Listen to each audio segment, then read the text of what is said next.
안녕하십니까. 일어나지도 않은 일에 대해서 네. 가끔은 고민을 하고 그리고 걱정을 많이 하는 것 같습니다. 네. 그렇게 생각하게 된 계기가 제가 눈 수술을 2번을 받았는데 네. 처음 수술을 받고 나서 괜찮다고 경과가 괜찮다는 소리를 듣고 그리고 이제 다시 안과에 가서 정기 검사를 받는데 다시 수술을 해야 된다라는 소리를 듣고 나서부터는 일어나지도 않은 일에 대한 고민과 예를 들자면 또 다시 눈이 나빠져서 수술을 하면 어떻게 될까라는 생각이나 또 깊게 생각을 하게 되면 죽음에 대한 막연한 두려움 같은 것들까지 그런 생각을 하게 되는데 스님께서는 만약에 제 이런 고민에 대해서 이 마음을 어떻게 하면 잘 다스릴 수 있을지 이렇게 여쭤보고 싶어서 질문하였습니다. 근데 그거는 자기만 그런 게 아니고 저도 그렇고 여기 있는 모든 사람이 다 일어나는 정신작용이에요. 네. 누구나 다.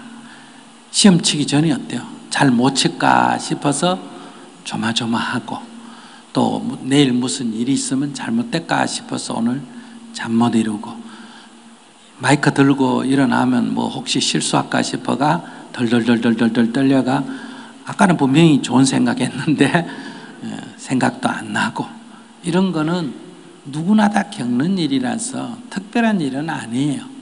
차를 타고 가면 혹시 교통사고 나면 어떨까 이런 걱정도 되고 근데 이제 여기서 교통사고가 한번 나서 한번 죽을 고비를 넘긴 사람은 차 탈 때마다 또 사고 나면 어떡하나 이런 게 보통 사람보다 더 심한 거예요. 연애하다가 실패한 사람은 다른 사람 또 배신하면 어떡하나 이게 또 심해지고 아까 저분 질문하는데 자꾸 자기를 배신했다 이런 사람은 사람 만날 때마다 또 배신하면 어떡하나 이런 게 심해지는 거예요. 이런 거를 이건 정신작용 자체가 그런 경험을 하면 그런 작용이 있다. 그러니까 뱀에 한 번 물린 사람은 다음에 소풀 같은 거 베거나 뭘 할 때 뱀에 물리면 어떡하나 이런 걱정이 되는데 이걸 이제 옛날에는 그냥 근심 걱정이 많다 이랬는데 누구나 다 그래요. 근데 이게 좀 심하다. 그러면 이걸 뭐라 하냐? 이제 트라우마라 그래요. 정신적인 어떤 상처가 있는 거예요. 그러니까 다리를 한번 다쳤으면 이렇게 평상시에 괜찮다가 날이 꾸르무리 하거나 이러면 욱신욱신 쑤시고 이런 건 몸에 옛날에 다신 상처가 이렇게 재발하듯이 이렇게 정신적으로도 자기가 경험한 것이 이렇게 그러니까 실제로는 안 일어나는데 머릿속에서 일어나는 거. 머릿속에서 작용을 굳이 얘기하면 여러분들 화면에서 그게 컴퓨터 화면이든 TV 화면이든 영화 화면이든 화면에서 사람이 죽는 걸 보고 눈물 흘릴 때가 있죠. 왜 흘리지? 불 딱 끄면 아무것도 없는데 그냥 하나의 그림자밖에 아니잖아. 근데 왜 울지? 아무 일도 없었어요. 죽은 것도 아니고. 그게 뭐냐 그러면 내가 거기에 골똘히 쳐다보고 있으면 내가 영화를 이렇게 집중해 있으면 그 영화 속에서 일어나는 것이 이렇게 뭐 설거지 해가면서 희끗희끗 이렇게 보는 거는 내가 어디 껴있다 설거지 하는데 지금 현실에 껴있고 그건 희끗희끗 이렇게 영화를 이렇게 희끗희끗 보는 거예요. 그러면 거기 사람이 죽어도 아무렇지도 않아요. 장면이 저 죽는 장면인가 그냥 이러지. 근데 그걸 골똘히 이렇게 보고 있으면 그 죽는 장면이 요 머릿속에서 현실로 내가 느껴져요. 지금 일어나는 일처럼 직접 사람이 죽는 것과 똑같이 이 머리에서 착각을 한다 이거예요. 제 말 이해하셨어요? 그러니까 눈물이 나는 거예요. 그러면 지금 집에 나올 때 내가 커피 끓인다고 물 끓인다고 가스불을 올렸다가 내가 안 끄고 왔나 지금 이런 생각이 강의 듣다 갑자기 들어. 아무도 안 끄고 온 것 같아. 그럼 지금부터 불안해지나 안 불안해지나? 불안해져요. 아무 일도 없는데 불안해지는 거는 이 머릿속에서 작용이 그렇게 일어나는 거예요. 그리고 심한 사람은 그게 팍 폭발해가 집에 불이 나는 생각이 앉아있으면 계속 연상이 되면 결국 강의 못 듣고 어때요? 집으로 가야 돼요. 집에 가서 방문 열고 들어가 보니 불 딱 꺼져 있고 아무 문제도 없었어. 이런 게 우리의 정신작용이라는 거예요. 그래서 일어나지 않는 미래의 일을 자꾸 상상을 하면, 머릿속에 상상을 하면 마음에서 뭐가 생긴다? 근심, 걱정이 생기는 거예요. 그리고 불안, 초조가 일어나는 거예요. 그다음에 이미 지나가버린 옛날 생각을 자꾸 한다 앉으면, 그때 엄마 야단쳤지, 그때 뭐 어쨌지, 네가 날 때렸지, 돈 네가 빌려가고, 아까 저도 얘기했잖아, 빌려가고 안 갚았지, 이러면 그 얘기를 할 때 막 울먹거리는 거예요. 내가 어릴 때 혼자 살면 막 울먹거리는 거 왜 그럴까? 이 머릿속에서 그때의 생각에 사로잡히는 거예요. 그러니까 옛날의 영상이 돌아가는 거예요. 그러면 괴로워지는 거예요. 그래서 여러분들이 가만히 눈 감고 있을 때 주로 옛날 생각이 많이 나는 사람은, 명상할 때 그건 평균적으로 괴로움이 많은 사람이고, 저 미래 이런저런 애가 크면 어쩌지, 뭐 남편이 뭐 바람 피우면 어쩌지, 뭐 자꾸 옛날, 자꾸 미래 생각이 자꾸 많이 나는 사람은 근심 걱정이 많은 사람, 심리가 불안 초조할 가능성이 높아요. 그래서 그러면 지금 행복하려면 어떻게 해야 되느냐?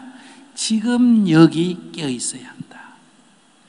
지금 여기, 시간적으로 지금, 공간적으로 여기에 내가 깨어 있어야 돼.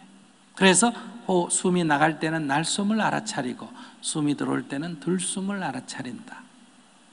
그러니까 과거 생각하거나 미래 생각하지 않는다. 그래서 건강경에 이미 과거는 지나가 버렸었고, 이미 미래는 아직 오지 않았었고, 현재는 그냥 움직이는 거거든요.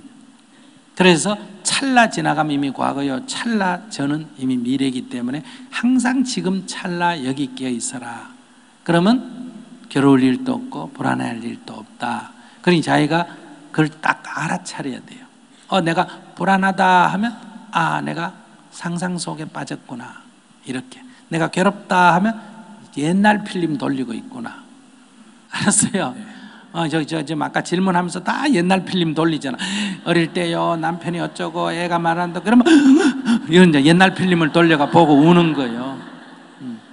그래서 제가 지금 아무 문제가 없다. 당신 나이도 아직, 나는 60몇인 장인 30몇이고 옷도 나보다 잘 입었고 얼굴도 예쁘고 키도 그만하면 됐고 지금 아무 문제가 없는데 저 사람의 고민은 옛날 필름을 계속 돌리고 있는 거예요. 그러니까 텔레비 생방송은 안 보고 내 녹화 방송만 보는 거예요.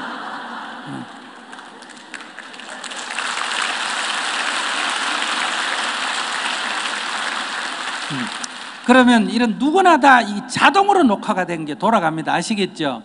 그러면 어떻게 해야 돼? 꺼야 돼요. 채널을 딱 꺼야 돼. 채널을 돌려야 돼. 채널을 돌리는 게 뭐예요? 그 생각이 나면 탁 딴 생각을 해요. 벌떡 일어나든지 가서 운동을 하든지 목욕을 하든지 다른 책을 보든지 이렇게 생각을 바꿔야 되는데 계속 그 생각으로 이렇게 그 늪에 빠져들듯이 생각이 빠져들어요. 그럼 그 속에 완전히 놀거든요. 그러면 우리가 볼 때는 그냥 앉아있는데 그 사람은 그 속에 완전히 사로잡혀 있어요. 그러니까 이제 자기는 이제 그런 경험이, 그러면 이제 어떻게 생각을 바꿔야 되나 하면, 이제 뱀한테 물렸다. 그러면 또 뱀한테 물리면 어떨까? 이러면 트라우마가 되고, 뱀한테 물려봤더니 뭐 안 죽대! 이렇게 생각해야 돼요. 아시겠어요? 뱀한테 직접 내가 물려봤는데 죽었어요? 안 죽었어요? 안 죽대. 뭐 병원에 가서 치료받으면 되대. 괜히 한 번도 안 물려본 사람은 물리면 어떨까 걱정이 되는데, 물려본 사람은 안 죽대 이렇게 되는 거예요.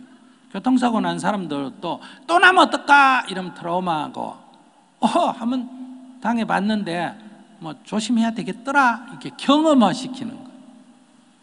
자기가 일어난 일을 뭐화시킨다? 경험화시키는 거예요.